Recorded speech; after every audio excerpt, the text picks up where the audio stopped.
तो आइए स्टूडेंट शुरू करते हैं अपनी आज की क्लास, जिसमें हम करने वाले हैं अपना मैथ्स का टॉपिक रेशियो एंड प्रोपोर्शन को कंटिन्यू।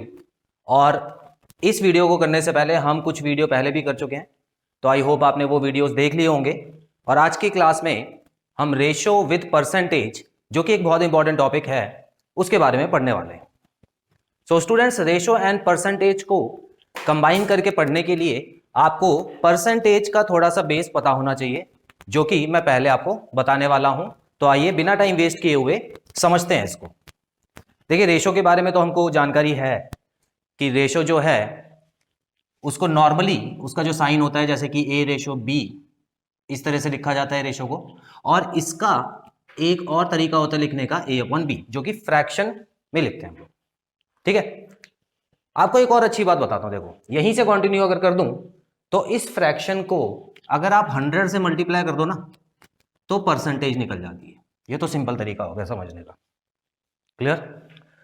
जो फ्रैक्शन आपका आया है उसको सिर्फ और सिर्फ 100 से मल्टीप्लाई कर दोगे तो वो परसेंटेज में कन्वर्ट हो जाएगा। तो इसका मतलब रेशो को आप परसेंटेज में इस तरह से कन्वर्ट कर सकते हो। क्लियर?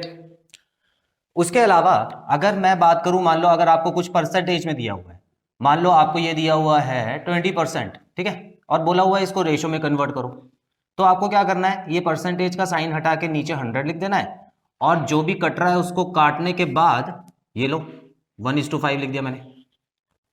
समझ आया? ये तो बेसिक चीज थी, ये तो सबको आती ही है। अगर नहीं भी आती होगी तो मैंने 2 एग्जाम्पल यहाँ पे ले लिए हैं, आगे और भी क्वेश्चंस करेंगे इसके बारे में। चलिए अब हम शुरू करते हैं परसेंटेज के बारे में पढ़ना। देखिए स्टूडेंट्स, परसेंटेज का मतलब होता है परसेंटेज, परसेंट मींस यूनिट पर 100। ठीक है, यूनिट पर 100 का मतलब क्या है? जो भी क्वेश्चन आपको दिया हो ना स्टूडेंट्स, देखिए मान लेते हैं आपको दिया हुआ है 20%, मैंने दोबारा से 20 ही ले लिया, कुछ और ले लेते हैं। चलो, बहुत इंक छोड़ रहा है। ठीक है, मान लेते हैं 15% हो गया। ठीक है, तो 15% अगर यहाँ पे लिखा है तो आपको क्या करना है, परसेंटेज का साइन हटा के 100 लगा देना है। नीचे 100 लगाना, डिनोमिनेटर में, साथ में मत लगा देना। उसी तरह एक और चीज समझो, देखो कभी कभी क्या होता है, यहाँ पे लिखा होता है 1/2, देखो यहाँ पे लिख देता हूँ 1/2%, 1/2%। तो इसमें क्या करना है, परसेंटेज का साइन हटा के नीचे ही 100 लगाना है। देखो, ठीक है, तो कंफ्यूज होने की जरूरत ही नहीं कि अब कहाँ पे 100 लगेगा। तो 100 हमेशा नीचे वाले में लगता है। और यहाँ पर देखो, जाहिर सी बात है 15 लिखा है तो इसके नीचे 1 ही होगा, तो 100 लगाया तो इसको मल्टीप्लाई कर देना, तो यहाँ पे आ गया। इतना क्लियर है? चलो, तो यहाँ पे पहला पॉइंट हमारा क्लियर है, परसेंटेज मींस यूनिट पर 100। और अब देखो, ये परसेंटेज निकालने का सबसे ज्यादा यूज होने वाला फॉर्मूला है आपके, यहां तक कि आपके जो मार्क्स होते हैं स्कूल में, जब भी आपने एग्जाम वगैरह दिए होंगे तो परसेंटेज में ही होता है। ठीक है, तो वो वाले मार्क्स भी इस तरह से निकाले जाते हैं। अब कैसे समझे इसको? देखो, quantity mentioned upon total quantity multiply by 100। पहले है ना, आप एक चीज समझो, इसको समझने से पहले मैं आपको इजीली एक चीज समझाता हूं। मान लेते हैं ये मेरे पास एक पिज्जा है, ठीक है, ठीक है, खुश हो गए सारे बच्चे। तो ये पिज्जा है मान लो, और इसके 3 टुकड़े कर दिए मैंने। ठीक है, मान लो 3 बराबर बराबर है, थोड़ा सा ड्राइंग में तो मेरा हाथ टाइट है, तो आप ऐसे समझ लो। ठीक है, अब बराबर है, नहीं तो लड़ाई हो जाती बच्चों में। तो अब देखो, मान लो इस पिज्जा के मैंने 3 टुकड़े कर दिए, और ये दे दिया मोहन को, और ये दे दिया श्याम को, और ये दे दिया राम को। ठीक है, राम का नाम लेना तो जरूरी होता ही है। ठीक है, चलो, तो ये 3 हिस्सों में मैंने बांट दिया। अब एक चीज समझना जरा ध्यान से, अगर मैं इसका फ्रैक्शन लिखना चाहता हूं, ठीक है, एक एक टुकड़ा तो मिल गया, लेकिन अगर क्वेश्चन में पूछा है कि इसका फ्रैक्शन लिख के दिखाओ, कितना हिस्सा मिला, ठीक है, तो देखो फ्रैक्शन का हमेशा नियम ये रहता है कि जो टोटल होता है उसको नीचे लिखते हैं। और मान लो मैं मोहन को कितना मिला उसका फ्रैक्शन आपसे पूछ रहा हूं, तो मोहन को 3 में से कितने टुकड़े मिले? 1 मिले। क्लियर? चलो, इसको और आसान बनाने के लिए है ना, मैं यहां पर भी राम लिख देता हूं, मतलब 2 टुकड़े राम ने खा लिए। ठीक है, तो मोहन को 1/3 मिला। इतना तो क्लियर है ना, इतना तो सबको समझ आता है। अब परसेंटेज में निकालना क्या मुश्किल है, परसेंटेज में 100 लिख दो बस। और इसका आंसर आ जाएगा 33 1/3%। ठीक है, मतलब 1/3। 1/3 को परसेंटेज में ऐसे लिखते हैं और 1/3 को फ्रैक्शन में ऐसे लिखते हैं, 1/3 को पॉइंट में ऐसे लिखते हैं 0.3333। एक ही चीज है ये तीन, ये भी एक चीज है, ये भी वही चीज है और ये भी वही चीज है, तीनों ये सारी चीजें एक ही है, लिखने का तरीका अलग है बस। ठीक है, चलो अब मैं राम की बात करता हूं। तो राम का जो फ्रैक्शन है, पहले फ्रैक्शन निकाल लो, 2/3 हो गया फ्रैक्शन इसका, है ना। टोटल को हमेशा नीचे लिखना है, टोटल को हमेशा नीचे लिखना है और ऊपर वो लिखना है जो क्वेश्चन में पूछा हो। क्वांटिटी मेंशन मतलब भाई क्वेश्चन में बताया होगा ना किसका निकालना है, ठीक है, तो वो ऊपर लिख देना, मल्टीप्लाई बाय 100 कर देना, खत्म बात, परसेंटेज निकल जाएगी आपकी। तो कभी भी परसेंटेज निकालनी है ना तो आप यही वाला फॉर्मूला अपनाओगे। तो इसका आंसर क्या आ जाएगा 66.67, या आप ऐसे लिखना चाहो तो ऐसे भी लिख सकते हो, 66 2/3, ये पॉइंट हटा दो। क्लियर, तो ये परसेंटेज में मेरा आंसर आ गया। तो स्टूडेंट्स ये परसेंटेज निकालने का सबसे सिंपल सा फॉर्मूला है जो यहां पे लिखा है। अब आप क्या करना, मान लो कि अब देखो आपके परसेंटेज कैसे निकाले जाते थे स्कूल में, जितने नंबर आप लाते थे वो ऊपर लिखते थे और जितने नंबर टोटल जितने मार्क्स का पेपर होता था वो नीचे लिखते थे, मल्टीप्लाई बाय 100 करके निकालते थे। अब एक स्कूल में या एक क्लास में 50 लड़के हैं, सॉरी 50 स्टूडेंट्स हैं टोटल, ठीक है।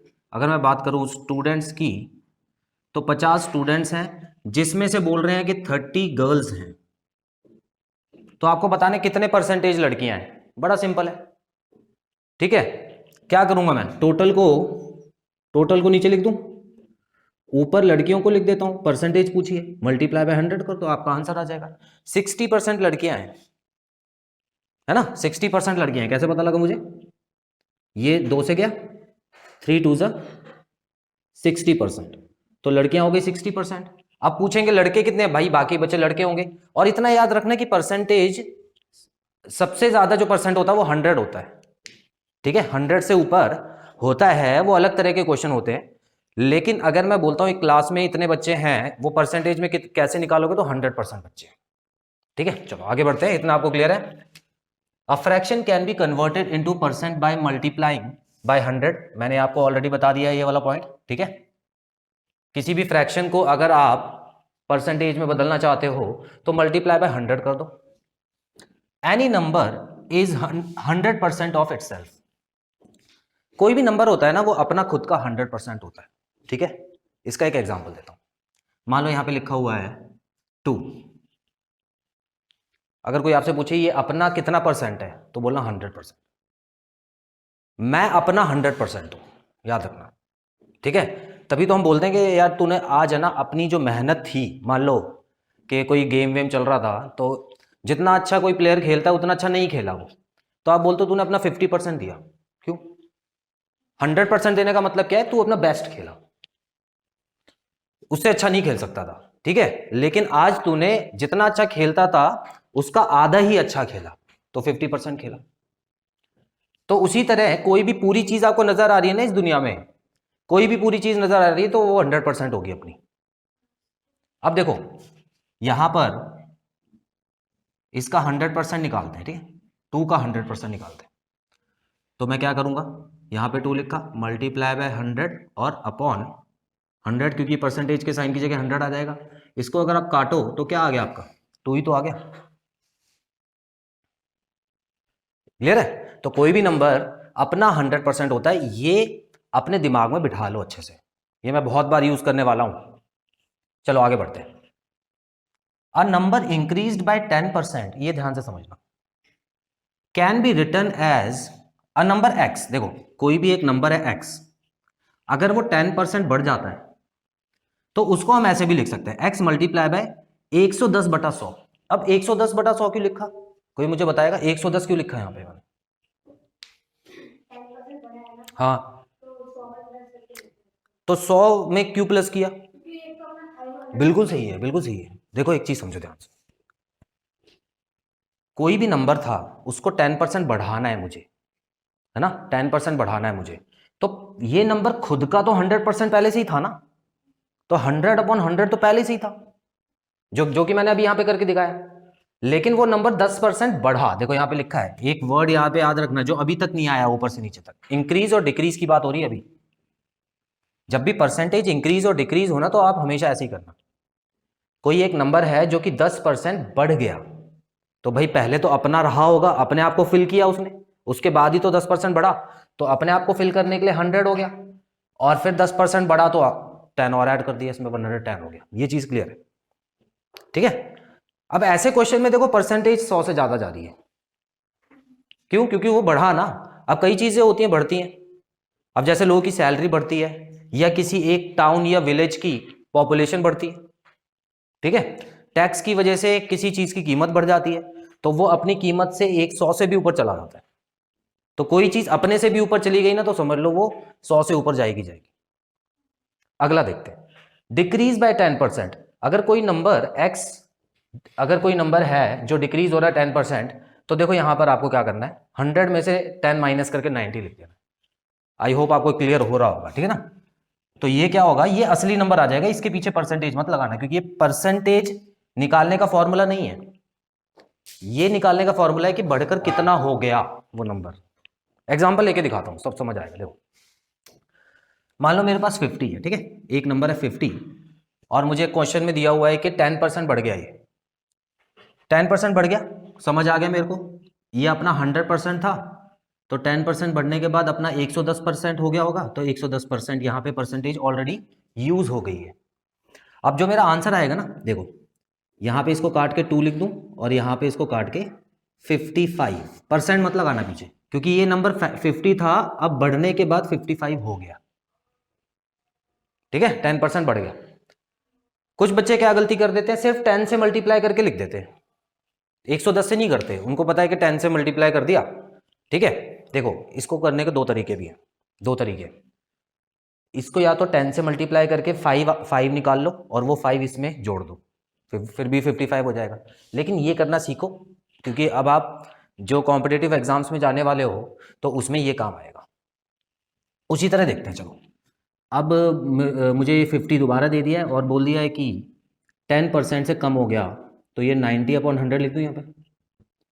तो बिल्कुल उसी तरह अगर मैं इसको काट दूं, तो ये 2 आएगा, और यहाँ पे मेरा 45 आ जाएगा, तो ये नंबर 45 बन गया, 10% से कम हो गया ये नंबर। क्लियर?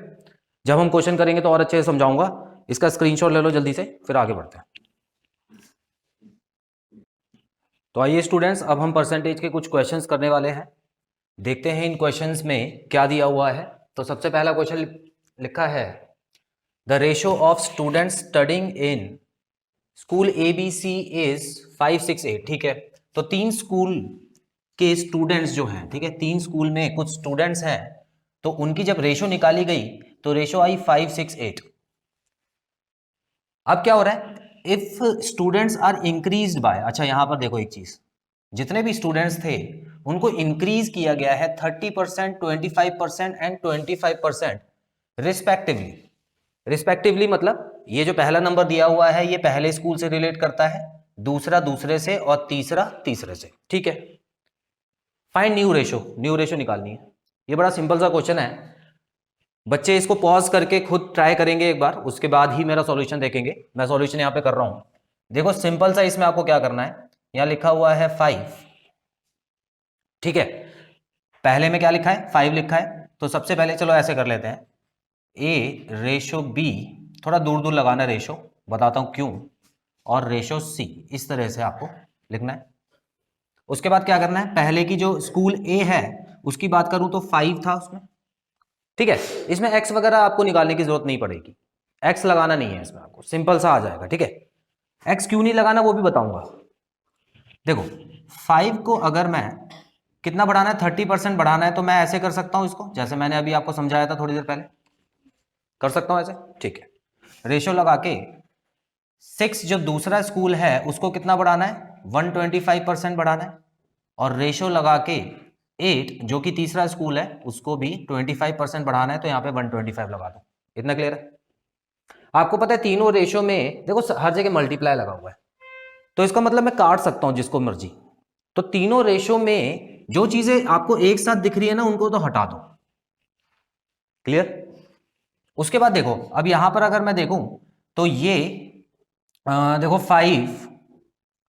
5 से कट रहा है, ये भी है ना, कट रहा है नहीं कट रहा, 25 आएगा यहाँ पे, और यहाँ पे क्या आ गया, 25 आ गया। उसके अलावा अभी इन तीनों में भी कुछ ना कुछ कट रहा है, तो वो देख लेते हैं। देखो कोई भी कट रहा है, किसी से भी काटना, लेकिन इतना याद रखना कि डिनोमिनेटर से हमेशा डिनोमिनेटर को काटना है और न्यूमरेटर से हमेशा न्यूमरेटर को, ठीक है? तो मैं जो भी एक जैसा दिख रहा है उसको हटा रहा हूं छोटा करने के लिए। तो इसको अगर आधा किया तो 65 आ गया ये, इसको 2 से काटा तो 3 आ गया ये, और इसको 2 से काटा तो 4 आ गया ये। और कोई भी चीज, हाँ बिल्कुल, अभी देखो 5 से और कट रहा है ना, तीनों के पास ऐसा नंबर है जो 5 से कट रहा है, तो ये हो गया 13। ज्यादा घिचपिच हो रही है, आई होप आपको समझ आ रहा होगा, आप खुद भी करके देख सकते हैं इसको। लेकिन अब कोई भी ऐसा नंबर नहीं है जो कट रहा है। देखो 5 से 5 कटेगा, यहां पे एक स्टूडेंट बोल रहा है ऐसा। अब मैंने आपको बोला है कि जब तीनों के पास वो नंबर हो तभी तो कटेगा, इसके पास कहां है 5, नहीं है ना, ठीक है? देखो आप देख सकते हो यहां पर 5 नहीं है, यहां पे सिर्फ 13 बचा सब कुछ करने के बाद। तो अब जो बचा हुआ है ना उसको साइड में लिख लो ताकि आपको समझ आए। यहां पे 13 बचा है और कुछ नहीं बचा, यहां पे देखो 3 बचा है और 5 बचा है, और दोनों ऊपर हैं तो इसको मल्टीप्लाई करके लिख लो 15। और यहाँ पे देखो 4 बचा है और 15 बचा, 5 बचा सॉरी, तो 4 और 5 को, और दोनों ऊपर है। अच्छा एक चीज ध्यान देना, अगर मान लो यहाँ पे कुछ बचा होता नीचे तो हम उसको नीचे ही लिखते। मान लो कि ऊपर 5 बचा होता और नीचे 4 बचा होता, तो मैं यहाँ पे 5/4 लिखता, ठीक है ना? ये चीज है वो आपको क्लियर होनी चाहिए। तो यहाँ पे 20 आ गया 20। तो ऐसा कोई ऑप्शन है हमारे पास? बिल्कुल है, ये वाला जो ऑप्शन है ये हमारा आंसर है। सिंपल सा, एक साथ ही करोगे तो ज्यादा आसान रहेगा, ठीक है? अब यहां पे एक चीज और ऐड करना चाहता हूं। कुछ बच्चे क्या करेंगे, इसको पहले लिख के अलग एक नंबर निकाल लेंगे, मल्टीप्लाई अल्टीप्लाई करके टाइम खराब करेंगे, है ना? इसको अलग लिख के नंबर निकालेंगे, इसको अलग लिखेंगे, फिर तीनों को रेशो में लगाएंगे। तो उससे अच्छा है ना हमेशा ऐसे करना। अब यहां पे एक गहराई वाली बात बताने जा रहा हूं, ध्यान से समझना। यहां पे मैंने एक्स का यूज क्यों नहीं किया, ठीक है? एक चीज समझना ध्यान से। देखो यहां पे x का यूज मैंने इसलिए नहीं किया क्योंकि मान लो दो नंबर हैं। देखो एक और एग्जांपल लेके आपको बता, एक नंबर है 1:2, ठीक है? 1:2 नंबर है, और मान लो मैंने यहां पे x का यूज कर लिया, इसको x रेशो 2x लिख दिया, जैसे कि अभी हम कर रहे हैं, ठीक है? अब मैंने इसको 10% बढ़ाया और इसको 20% बढ़ाया, ठीक है? तो यहां पर मैंने इसको 10% बढ़ाने के लिए क्या किया, 110/100 लिखा, और इसको 20%, मतलब क्वेश्चन में दिया हुआ था इतना इतना बढ़ना है, तो मैंने इसको 20% बढ़ाने के लिए 120/100 लिख दिया। अब एक बात बताओ, x लिखने की क्या जरूरत है यहां पे, क्योंकि मुझे पता है x तो वैसे ही कट जाएगा, दोनों तरफ सेम ही चीज है, तो मैं क्यों लिख रहा हूं? देखो परसेंटेज में है ना, परसेंटेज में बहुत कम ऐसे क्वेश्चन होते हैं जिसमें x मानना होता है, क्योंकि परसेंटेज है ना किसी नंबर को चेंज नहीं करता, ठीक है? वो बाद में बताऊंगा, अभी कंफ्यूज नहीं करना चाहता आपको। बस इतना याद रखो कि x और x अगर मैं यहां पे ले लेता तो उसको भी काटना पड़ता, तो क्यों क्वेश्चन को लंबा करूं, सीधा सीधा मैंने सॉल्व कर दिया इसमें, ठीक है? चलो अब ये वाला क्वेश्चन देखते हैं, इसमें क्या दिया है, the earnings of A and B are in ratio 8:9। तो जो अर्निंग्स है, अर्निंग्स आपको पता है जो इनकम होती है, ठीक है? तो जो ए है उसकी 8 है, तो जो बी है उसकी 9 है। Earnings of A increase by 50%, ठीक है? तो बढ़ती है, इस वर्ड को नोट करना। And that of B is decreased by 25%, A की तो बढ़ गई लेकिन बी की कम हो गई।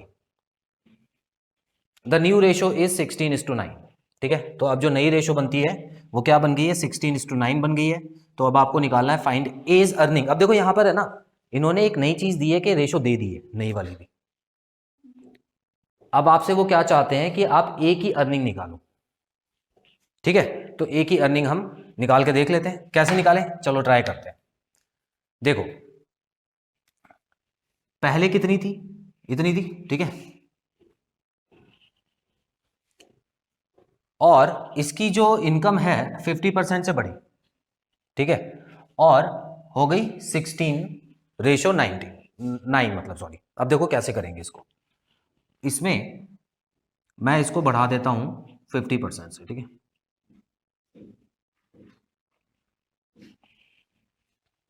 3/2 4 और बी की जो डिक्रीज हुई है वो 25% हुई है। ठीक है, तो अब देखो मान लो कि मैं जो ए की इनकम है ना, जो ए की इनकम है उसको यहां पर तो एक्स मानना पड़ेगा, क्योंकि इस बार इन्होंने रेशो दे दी है तो इस बार तो एक्स मानना पड़ेगा। ठीक है, तो अब देखो क्या करूंगा मैं यहां पे एक्स लिख के। अच्छा एक चीज समझो यहां पे, ठीक है ये लिख दिया, इतना क्लियर है। अब दूसरे की भी देख लेते हैं, दूसरे की क्या है 9x है, मल्टीप्लाई बाय उसकी कितनी गिर रही है 25% से गिर रही है, तो मैं क्या लिखूं यहाँ पे 75/100 लिख देता हूँ। ठीक है, इतना आपको क्लियर है। अच्छा जो इनकी रेशो है वो आपको बराबर दे रखी है 16 और 9 के, क्या ये बात सही है गलत है? सही है ना, 16 और 9 के बराबर दे रखी है। तो अब देखो इसको कैसे सॉल्व करना है। अब मैं क्या करूंगा, इस x को देखो यहां पे रेशो का साइन है तो इसका मतलब ये नीचे है और ये ऊपर है, इसको अलग देखना बिल्कुल और इनको अलग देखना बिल्कुल। ठीक है, तो अभी मैं क्या करने वाला हूं, इसको नीचे रख रहा हूं इसके, तो जब इसको इसके नीचे रखूंगा तो 100 और 100 कट जाएगा। अच्छा एक चीज और देखो, x और x भी कट जाएगा, और जब x और x कट गया तो मैं वैल्यू किसकी निकालूंगा, सोचो ध्यान से। अगर x और x भी कट गया, मैंने तो ये माना था ना कि जो x है ये 8x जो है वो इसकी इनकम है, और जो 9x है वो b की इनकम है। लेकिन यहां पर x बचता तभी तो उसकी इनकम निकल पाती, उसको फिर 8 से मल्टीप्लाई करके x की वैल्यू आती पहले, फिर 8 से मल्टीप्लाई करता तो उसकी इनकम निकलती, लेकिन यहां पर x कट गया पहले से। ठीक है, मैंने क्या किया बड़ा सिंपल तरीके से एक बार और बता देता हूं, हो सकता है थोड़ी कंफ्यूजन रही हो। मैंने क्या किया, जो पुरानी रेशो दी हुई थी उसको x और x से यहां पे लिख दिया, और उसके बाद इसको 150, इसको 50% बढ़ाना है और इसको 25% कम करना है, तो रेशो में ही तो है ये, और इसके इक्वल टू जाहिर सी बात है 16:9 आएगा जो कि क्वेश्चन में दिया हुआ है। बढ़ने के बाद और कम होने के बाद इतनी हो गई। अब मैंने जब काटना शुरू किया, ठीक है, अब देखो यहां पर जगह नहीं है असल में, इसको कैसे लिखा जाता मैं थोड़ा सा आपको यहां पे लिख के दिखाता हूं। 150/100 लिखा जाता अपॉन 9x मल्टीप्लाई बाय 75/100 लिखा जाता, multiply by sorry equal to 16/9, इसको है ना ऐसे लिखते। अब शायद आपको बेहतर समझ आएगा। ठीक है, अब एक बात बताओ, चलो 100 से 100 कट गया, और आपको पता है ना कि x से x भी कट जाता है। ठीक है, तो x से x कट गया। अब यहां पे ये कंफ्यूजन तो नहीं है कि 8x लिखा है 9x लिखा है तो कट कैसे गया। अब देखो यहां पर 1x/2x लिखा होता है तो इसको x से x को काटते हैं, ठीक है ना, तो 1/2 होता है ये। चलो अब देखो x से x कट गया ना, अब मैं कितना भी इसको सॉल्व करूं, मान लो इसको सॉल्व करके भी 16:9 आ गया, तो 16:9 यहाँ पे आएगा, 16:9 यहाँ पे आएगा, तो मेरा आंसर तो ऑप्शन में जो दिए नंबर वैसा आ ही नहीं रहा। क्लियर, तो इसका जो आंसर होगा ना वो क्या होगा, कैन नॉट बी डिटरमाइंड, इसका आंसर निकाला नहीं जा सकता, क्योंकि उनको है ना देखो कब निकाला जा सकता, अगर ऑप्शन में है ना वो किसी एक की इनकम दे देते ना ऐसे करके, या दोनों की टोटल करके दे देते कि बढ़ने के बाद ये जो टोटल इनकम है वो 50,000 हो गई मान लो। ठीक है, तो यहां पे मैं 50,000 पुट करता तब मेरा आंसर हो सकता है आ सकता। ठीक है, चलो इसको स्क्रीनशॉट लो, इसका आगे बढ़ते हैं फिर। तो अब हम बढ़ते हैं अगले दो क्वेश्चंस की तरफ। If 32 students in a class are females and the ratio of males to females is 16:9। ठीक है, तो क्वेश्चन में दिया हुआ है कि देखो रेशो दी हुई है एक तो, और इसमें मेल्स और फीमेल्स की, मतलब ये जो नंबर है ये मेल्स के लिए है और ये फीमेल्स के लिए है। उसके अलावा एक और आपको नंबर दिया हुआ है यहाँ पे 32, तो यहाँ 32 किसके लिए है, एग्जैक्ट फीमेल्स के लिए। ठीक है, तो यहां पर क्या दिया हुआ है कि अगर एक क्लास में 32 स्टूडेंट्स जो है वो फीमेल्स हैं और ratio of male to female is 16:9। ठीक है, तो फाइंड परसेंटेज ऑफ फीमेल्स। अब एक चीज समझो ध्यान से, मैंने आपको पहले भी ये बताया था कि जब भी रेशो दी हो और इसमें से कोई एक नंबर आपको दिया हो तो उसमें हम बड़े आसानी से दूसरा नंबर भी निकाल सकते हैं। और वो कैसे, देखो यहां पे मेल और फीमेल की रेशो आपको 16 और 9 दी हुई है। ठीक है, ratio and the ratio of males to females, male और फीमेल। एक सेकेंड इसमें देख लेता हूँ कुछ गड़बड़ तो नहीं है। फीमेल टू मेल है, अच्छा सॉरी, तो यहां पर एक करेक्शन कर लेना, सॉरी ये तो फीमेल टू, ये तो ठीक है, लेकिन यहाँ पे पहला वाला जो नंबर है वो आपको फीमेल्स वाला दिया हुआ है और दूसरा मेल वाला दिया हुआ है, ठीक है। तो यहां पर जो रेशो आपको दी हुई है 16:9, ये फीमेल और मेल की रेशो दी हुई है, और ये भी बताया हुआ है कि जो असली में जो फीमेल्स हैं वो है 32। तो कैसे आया होगा 32? इसको मल्टीप्लाई किया गया होगा 2 से, तो अगर मैं दूसरे वाले को भी 2 से मल्टीप्लाई कर दूं तो मेरे को पता लग जाएगा कि असली में बॉयज के जो है, जो मेल स्टूडेंट्स हैं उनका नंबर क्या है, ठीक है। तो 18 और 32 पता लग गया, तो ये एग्जैक्ट नंबर मुझे पता लग गया। अच्छा, क्वेश्चन क्या पूछा है? Find percentage of females in the class. पूरी क्लास के हिसाब से आपको बताना है। अब देखो, आपको पता ही है कि हमने जो फॉर्मूला पढ़ा था उसमें क्या था, नीचे तो टोटल नंबर ऑफ टोटल लिखते हैं, है ना, परसेंटेज निकालने के लिए नीचे टोटल लिखते हैं और ऊपर लिखते हैं जो क्वेश्चन में दिया होता है। तो टोटल कितने हो गए? 50 हो गए।